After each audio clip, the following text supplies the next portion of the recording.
Welcome back to the Kaspa Silver YouTube channel. Today's video, we're going to be covering some Kaspa updates, and let's get straight into it by looking at some statistics. So here we go. The price of Kaspa right now is currently sitting at 11 cents. It's been a very boring price action for the last like 2 months. It's kind of just been up and down at this 11-cent area, going to 12 cents, then coming right back down. But it is not wanting to break under that 10 cents. Every time it hits 10 cents, it literally lasts for like a few seconds, I feel like, and then it gets bought right back up. Our current volume is at $50 million. The current market cap is sitting at 2.6 billion, with the ranking being number 42. The current supply of Kaspa is currently sitting at 23.4 billion Kaspa in the supply, and that is equivalent to about 81.85% of all the Kaspa that is mined. Our current hash rate is currently sitting at 210 petahashes. Our highest hash rate is sitting at 250 petahashes, which is absolutely insane. I was not even personally predicting the hash rate to be at 250 at one point this early on in this year.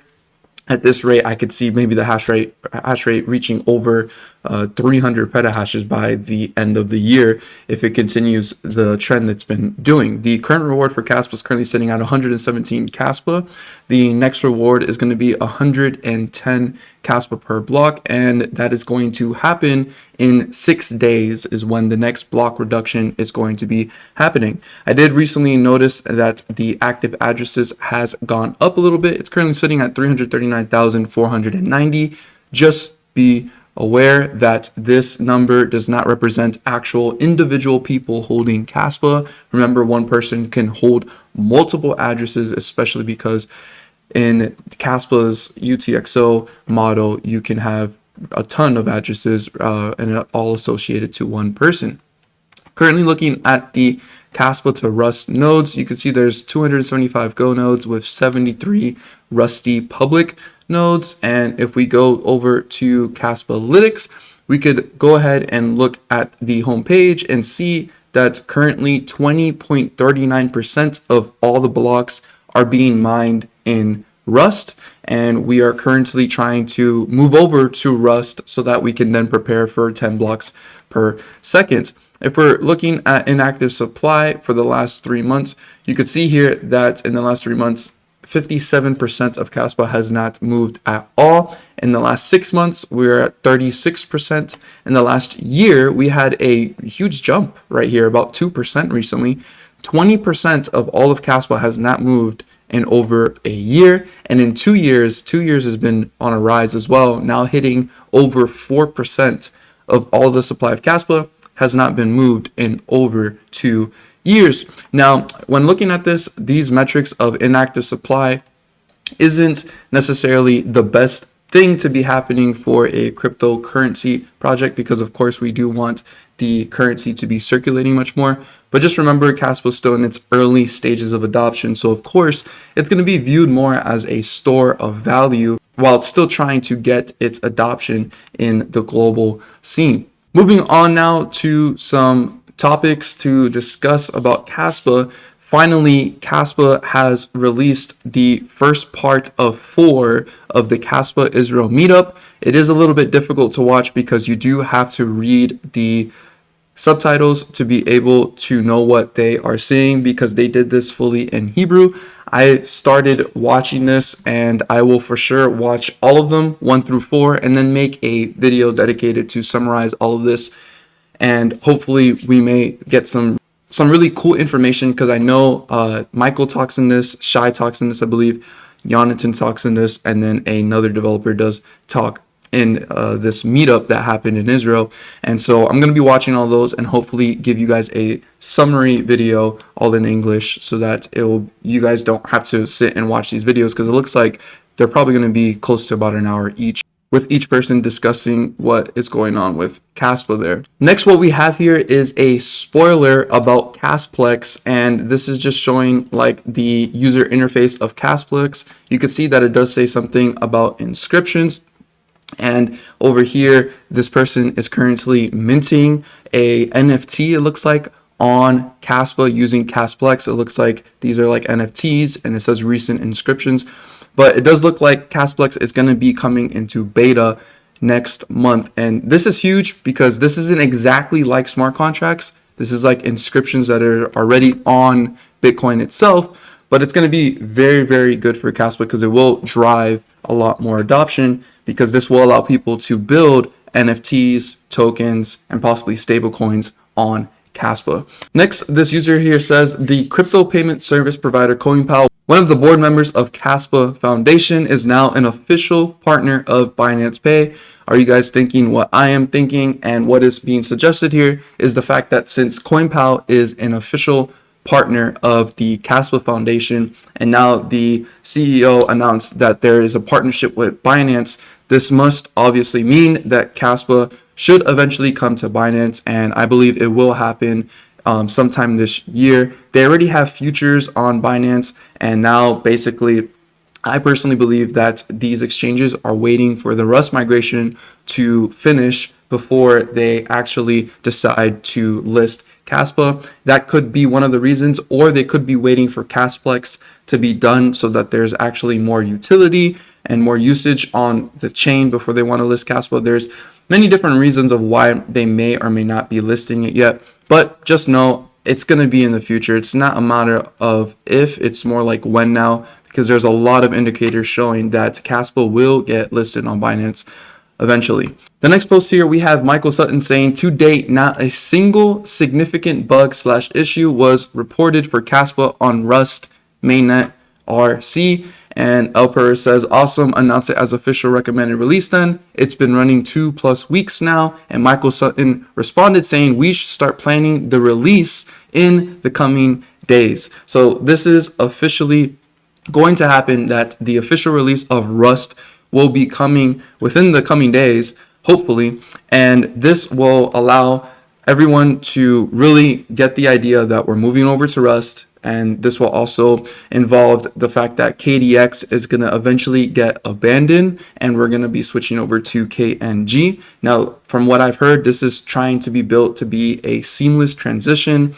Your seed phrase on KDX will eventually be compatible with KNG, but there's also some ideas of possibly just making it a update, and so that you don't even have to import your seed phrase at all. You just update KDX and it'll just update itself to possibly being KNG. This is something that I saw discussed, but a lot of things are happening in the background here. And I also asked a question to Michael Sutton here. I said, how much % of the nodes on Rust would be sufficient to prepare for the hard fork?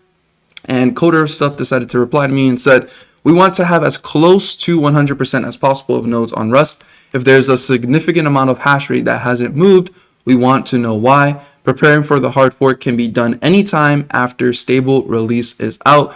Doing the hard fork is what we want everyone's cooperation on. And it is very important that we have the pools on board and knowing what to do when this hard fork is going to come out to prevent any kind of issues when this hard fork is going live. But this is why it's taking a very long time. It's being dragged out because they're trying to make sure everything is done correctly. Everyone is able to switch over to Rust and it be a very smooth transition. Next, we're going to be talking about the fact that Bitcoiners seem to be attacking Kaspa recently, which I really don't understand why they do this. They randomly choose to attack Kaspa. This is a very well-known Bitcoiner, supposedly. I mean, he has like over 64,000 followers, but decides to just instantly make a post saying which of these is more accurate. Kaspa's a scam. Kaspa's a pump and dump. Kaspa is nothing. And, people just votes on different things here, and a lot of Kaspa people get upset. And I just want to say the worst thing you can do when people make tweets like this is really to respond with an immature response instead of trying to debunk something with factual information. Now, the problem with this is like there's nothing to debunk. So I didn't even care to respond to this because there's just nothing to really say. Let these people criticize Kas. It literally just gives more attention to Kaspa. He also went on to make other posts over here. You can see that he said, I'm auto blocking any supporters of Kaspa going forward. It does not fulfill the vision of Satoshi. Bitcoin does. And then he posts this saying Kaspa is a currently $1 billion shill, which grew by circulating a rumor that its founder was Satoshi.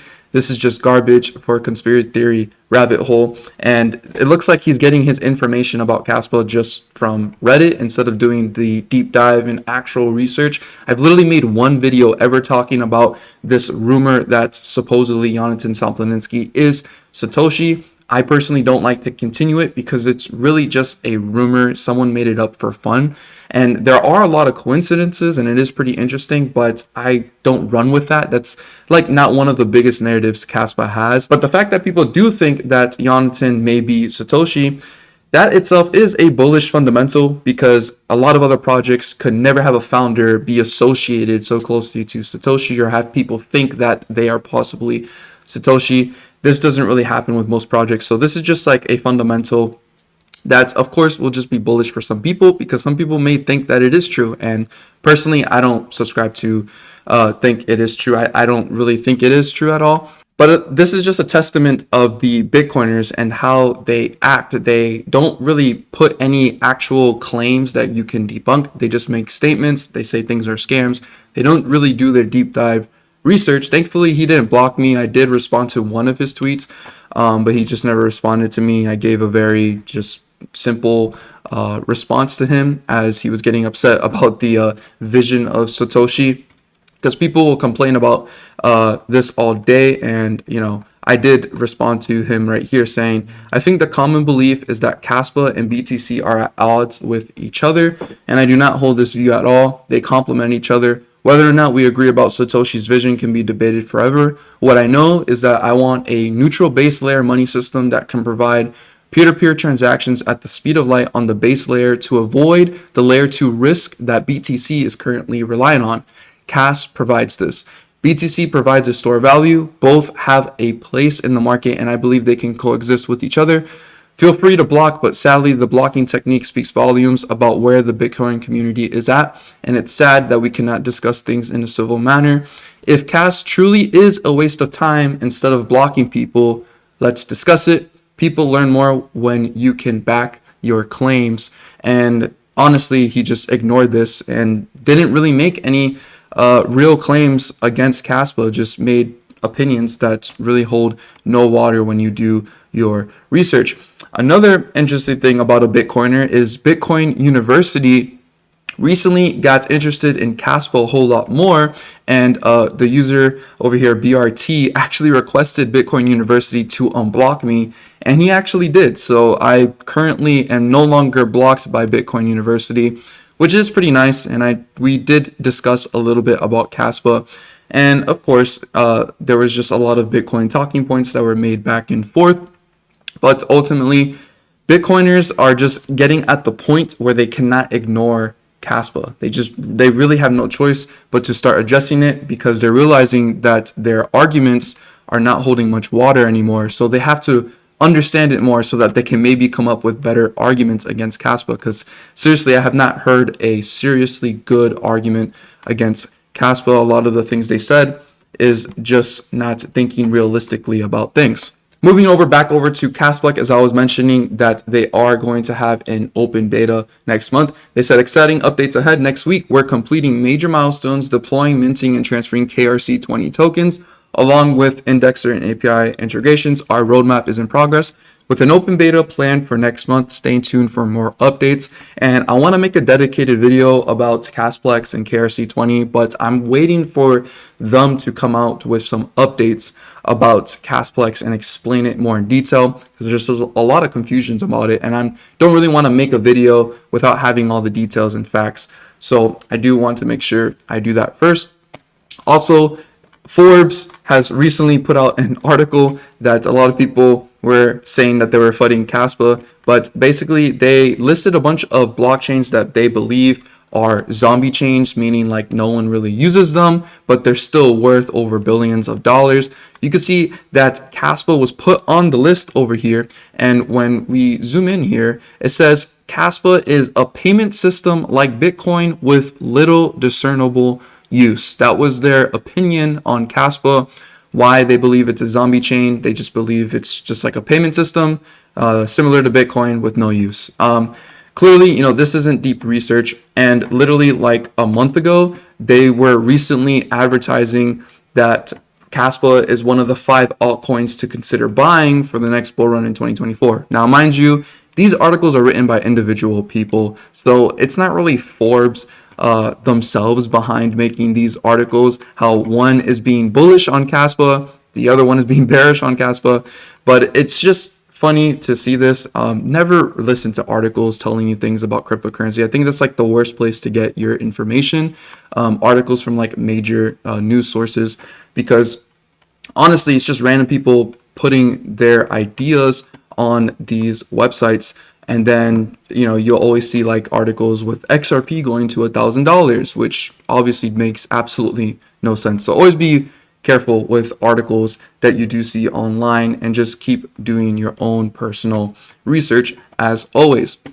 Thank you guys so much for watching. I'm glad to be back. I'm aiming to do a live stream on Thursday, and also do one more video to come out on Friday talking about Kaspa pruning, nodes, and UTXOs, hopefully clarifying how Kaspa pruning works.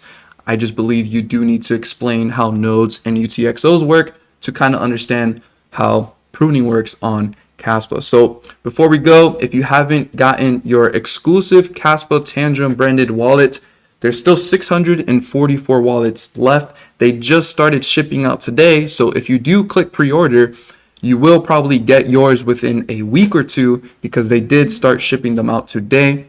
I personally got mine today, and they do look really, really clean, and I'm looking forward to giving it to one of my family members to help onboard them to Kaspa. So if you're interested in getting this, just use the code Kaspa Silver at the checkout in all caps. You'll get 10% off your order, and I will receive a commission, and I greatly appreciate that because it does help support the channel. So thank you guys again for watching. Leave a like, subscribe to the channel if you guys are new around here, and as always, don't be average, be different.